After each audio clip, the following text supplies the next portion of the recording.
Hey everyone, and welcome back! Today, we're diving deep into a hero tier list for your first 60 days in the game XClash. But hold on, before we jump into the rankings, it's super important that you check out my event guides first. Seriously, it'll help you invest your resources efficiently into the heroes I'm about to recommend. You'll thank me later. Now, I know there are a ton of tier lists out there already, but my approach is a little different, and here's why. First, let's talk about factions. The game works on a simple rock, paper, scissors system. Forest beats human, human beats nightfall, and nightfall beats forest. This is crucial. If I just say Monica or Sera from the Forest faction are top tier, that automatically boosts human heroes like Fenixia and Sophia because they counter forest. Then, by that same logic, a Nightfall hero like Daphne would be above Fenixia and Sophia but weaker against Monica and Sera.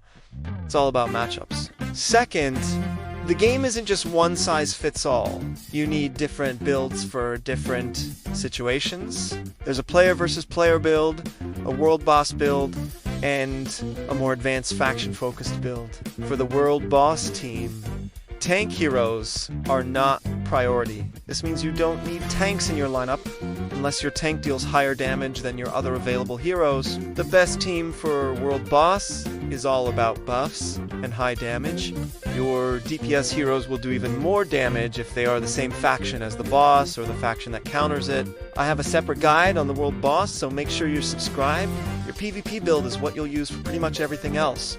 Peak Arena, 3 versus 3 Arena, Ruined Battlefield, the Defeat the Enemy Union Duel event, and all those clashes in the Royal City. This is where strategy and hero synergy really shine. Then there's the faction-focused build. This is a highly advanced strategy that requires either spending money or playing for a very, very long time to build up powerful single-faction teams. We'll touch on this, but it's a long-term goal. So, with all that in mind, let's talk about the heroes actually worth investing in. Think of this as a pick-your-poison guide for early to late game. First up, for all my free-to-play friends out there, your number one hero is Sera. She's the best early game DPS for a few reasons. You can get her from the Sera pack right at the start. That also allows you to change your avatar. Also, when you're rushing your castle levels, the Forest Altar is your top priority, and Forest research in the hero research tree is cheaper and faster to complete. Plus, the best early game epic support heroes are also Forest faction, which gives you a nice faction bonus. Next is Dragonic. He's the first hero you can get from the Summoning Altar. He's a solid free-to-play tank, especially when paired with Andrew later on. After you have these two, Fenixia will pop up on the lucky spin. Getting her gives you the option to run a mixed team. Just remember, this means you will also need to start upgrading your human altar and investing in some human hero research. Now, for some epic heroes, Verna and Crystal are fantastic early investments. They are especially amazing in world boss teams. Crystal buffs your forest backline, and Verna has a skill that increases the damage the world boss takes. You should also look at Chakis and Edrich. They are good epic heroes for free-to-play, but just invest in one of them.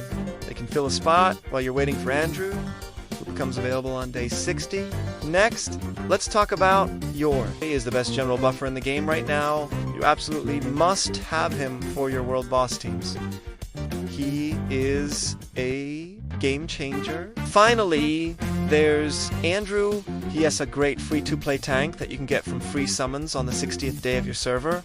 He's a good tank with debuff skill, has strong anti-magic capabilities, and is a great counter to those early forest-focused teams that a lot of players will be running. Alright, now let's switch gears and talk to the spenders. For your early DPS, you'll still start with Sera, but she gets outshined by Monica once you max her out. Monica is a beast. In PvP, she can bypass tanks and hit the backline. In World Boss, she hits multiple targets, making her the best damage dealer in the Forest faction. Yord is still a must-have. His buffs are so good that he fits into any team composition, regardless of how much you spend. Rexer is another great hero for spenders. He forms a powerful duo with Drago for a forest-focused PvP team. Next is Sophia. For both PvP and World Boss, she has some of the highest single target damage output in the game, thanks to her skill damage. However, in a World Boss fight, Fenixia can sometimes outdamage her if you get perfect critical rolls. Speaking of Fenixia, she is a World Boss Queen. Her damage can be a little inconsistent because it depends on critical hits, but Yord's buffs can really help her shine. In PvP though, she falls off a bit compared to Sophia because her skill damage decreases as enemy heroes are defeated. Then we have Sparta.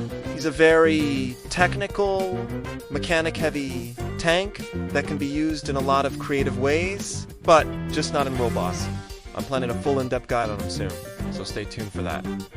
And we can't forget Daphne. She's the best Nightfall DPS. She's a hard counter to human faction teams, but she struggles against the force-focused teams that are so popular early on. For lower priority spending heroes, you have Dragonic, Andrew, and Bali. They have their uses, but the others I mentioned will give you a much better return on your investment early on, okay?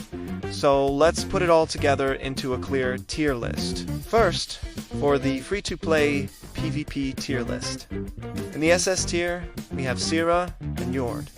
They are your absolute top priorities. In the SE tier, we have Fenixia, Drago, Andrew, Christo, and Verna. For the next tier, Chakis and Eldrick are solid options. Next, the free-to-play World Boss tier list. The SS tier here is Yord and Sera.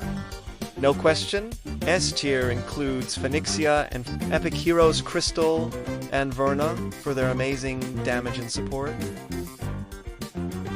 In the Ice tier, Drago and Andrew can be useful fillers. The other heroes aren't really worth building for World Boss, as resources are scarce. Now, for the Spender PvP tier list, in the SS tier we have the powerhouses Monica, Sophia, Yord, Daphne, and Sera.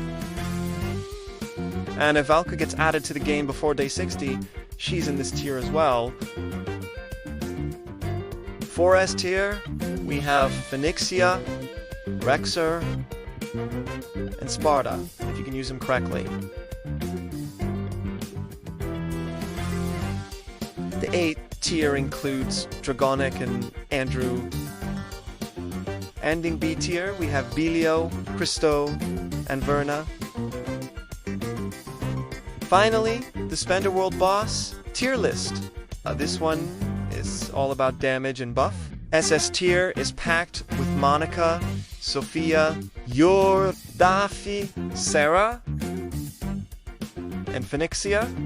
They are the dream team. In S tier, we have Crystal and Verna for their unique boss-related skills. And in the A tier, Belio can contribute some damage. And that's my breakdown of the hero tier list for your first 60 days. Remember, this isn't about which hero is best overall, but who is best for specific situations and for your play, whether you're a free-to-play or a spender. I hope this guide helps you make some smart decisions and dominate the early game. If you found this helpful, be sure to hit that like button, subscribe for more guides, and let me know in the comments which heroes you're planning to build. Thanks for watching, and I'll see you in the next one.